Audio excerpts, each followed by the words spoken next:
আপনি যদি একজন অঙ্গনওয়াড়ি কর্মী বা সহায়িকা হন, তাহলে আজকের ভিডিওটা আপনার জন্য খুব গুরুত্বপূর্ণ।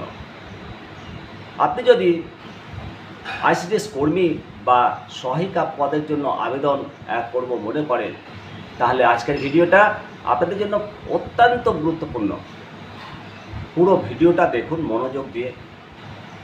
দেখার পর কমেন্ট সেকশানে আপনাদের মতামত জানাবেন এবং অপরের জানতে সাহায্য করার জন্য ভিডিওটা শেয়ার করবেন। নিম তিতা দর্শন আপনাদের সঙ্গে আমি শিবরাম সরকার। অঙ্গনওয়াড়ি কর্মী এবং সহায়িকার কাজ কি? কর্মী এবং সহায়িকার মধ্যে কাজের পার্থক্যই বা কী? কার বেতন কত? কি কাজ করতে হয়? এমনও হাজার প্রশ্ন উত্তর দেব।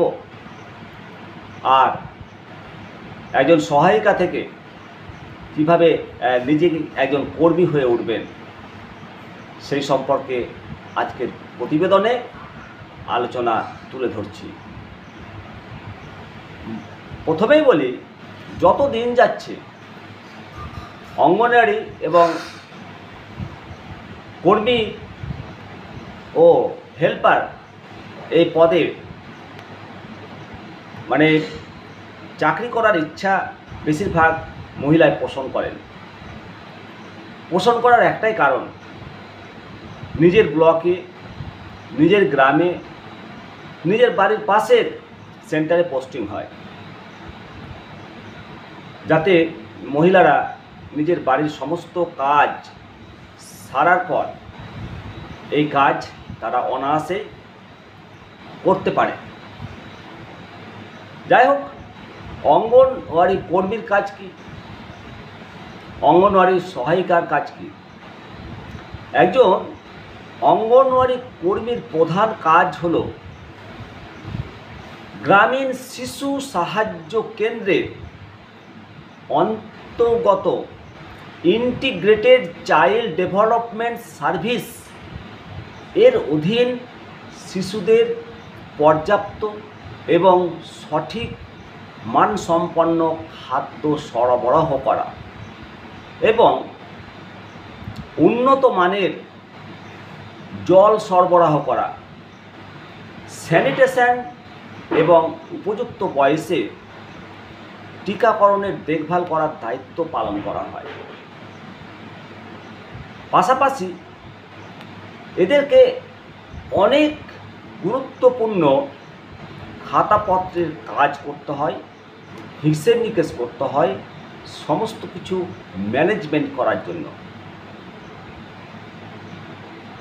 আজকাল অঙ্গনওয়াড়ি কর্মী এবং সহায়িকাদের মধ্যে একটা ইগোর প্রবলেম লক্ষ্য করা যায়। সহায়িকারা শুধু রান্নাবান্নার কাজ সেরেই তাদের দায়িত্ব সেরে ফেলার চেষ্টা করেন। এখানেই বলি যে অঙ্গনওয়াড়ি সহায়িকারও কিন্তু প্রচুর কাজ। একজন সহায়িকার কাজ শুধু সেন্টারে এসে রান্নাবান্নার কাজ করাই না। সহায়িকাকে মনে রাখতে হবে যে সর্বক্ষেত্রে একজন অঙ্গনওয়াড়ি কর্মীকে তাকে কাজে সহায়তা করতে হবে। কারণ অঙ্গনওয়াড়ি শিশুদের স্বাস্থ্য দেখভাল এবং অঙ্গনওয়াড়ি কর্মীকে বিভিন্ন কাজে যথাসাধ্য সাহায্য করাই হলো সহায়িকার প্রধান কাজ। এছাড়াও খাতাপত্রের কাজ এবং যে কোনো ক্ষেত্রে কর্মীকে সাহায্য করাই হলো মেন কাজ একজন সহায়িকার। শুধু সেন্টারে এসে রান্না সেরে দায় পালন করেন বলে এমন কথা শোনা যায়, সেটা কিন্তু মোটেও নয়। সহায়িকার প্রচণ্ড গুরুত্বপূর্ণ কাজ আছে সর্বদা একজন কর্মীর পাশে দাঁড়িয়ে তাকে ছাতার মতো আগলে রাখা, এটাই হবে সহায়িকার কাজ। যাই হোক, একজন সহায়িকা এবং একজন কর্মীর বেতন কত? একজন অঙ্গনওয়াড়ি কর্মী পান 9,000 টাকা, আর একজন অঙ্গনওয়াড়ি সহায়িকা পান 7,500 টাকা। সুতরাং বেতনের ফারাকটা খুব একটা বেশি নয়, সেই জন্য কাজের দায়িত্বটাও খুব একটা রকম ফের হয় না। প্রথমেই আপনারা জানতে চেয়েছেন অনেকেই যে একজন সহায়িকা থেকে কিভাবে কর্মী হওয়া যায়। এই প্রশ্নের উত্তরে বলি, সহায়িকা থেকে কর্মী আপনিও হতে পারবেন যদি আপনি সহায়িকা পদে নিজের ব্লকে 5 বছরের বেশি সময় ধরে কাজ করেছেন। তারাই কেবল কর্মী পদে পদোন্নতির জন্য, প্রমোশনের জন্য আবেদন করতে পারেন। সহায়িকা পদ থেকে কর্মী পদে প্রমোশনের জন্য আপনাকে লিখিত পরীক্ষায় বসতে হবে। পরীক্ষায় না বসলে নিয়োগ তালিকা থেকে বাতিল বলে ঘোষণা করা হবে। লিখিত পরীক্ষায় পাস করার পর মৌখিক পরীক্ষা এবং অভিজ্ঞতার ভিত্তিতে প্রাপ্ত নম্বরের ওপর ভিত্তি করে মেরিট স্কোর প্রকাশ করা হয় এবং কর্মীদের নিয়োগ করা হয়। কর্মী পদে নিয়োগ পাওয়ার পর আপনার বেতন হবে 9,000 টাকা। আশা করি আপনাদের এই তথ্যটা অনেক কাজে লাগবে।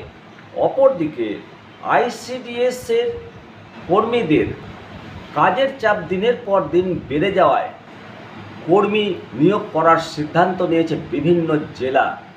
রাজ্য জুড়ে আইসিডিএস কর্মী এবং হেল্পার নিয়োগের নোটিফিকেশন জারি হয়েছে। উত্তর 24 পরগনা, পশ্চিম বর্ধমান, বাঁকুড়া, দার্জিলিং এবং দিনাজপুর এই জেলাগুলোতে ইতিমধ্যে বিজ্ঞপ্তি ডিএম অফিস থেকে পাবলিশ হয়ে গেছে। বাকি জেলাগুলোতেও খুব তাড়াতাড়ি পাবলিশ হবে বিজ্ঞপ্তি। আপনারা সেই দিকে নজর রেখে আইসিডিএস কর্মী এবং হেল্পার হওয়ার জন্য আবেদন করতে পারেন। যে কোনো শিক্ষা প্রতিষ্ঠান থেকে উচ্চ মাধ্যমিক বা সমতুল্য পাস হতে হবে এবং 18 বছর থেকে 35 বছরের মধ্যে হতে হবে।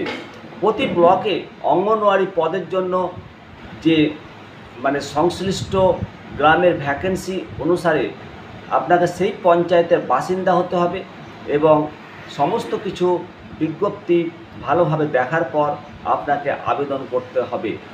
আইসিডিএস বা অঙ্গনওয়াড়ি কর্মী এবং সহায়িকা পদের বিভিন্ন পদগুলো বিভিন্ন জেলাভিত্তিক হচ্ছে। সেক্ষেত্রে আপনি যে জেলার বাসিন্দা সেই জেলার অফিসিয়াল যে পোর্টাল, সেই অফিসিয়াল পোর্টালে নির্ধারিত ক্যাটাগরিতে কতগুলো শূন্য পদ প্রকাশিত হয়েছে তার আপডেট আপনারা পেয়ে যাবেন। অবশ্যই নজর রাখুন আর আইসিডিএস কর্মী হিসেবে নিজেকে যোগদান করার সুযোগ গ্রহণ করুন। আপনারা দেখছেন নিয়মিত দর্শন, সকলের সঙ্গে আমি শিবরাম সরকার। অবশ্যই কমেন্ট করবেন। ভালো থাকুন, সুস্থ থাকুন। নমস্কার।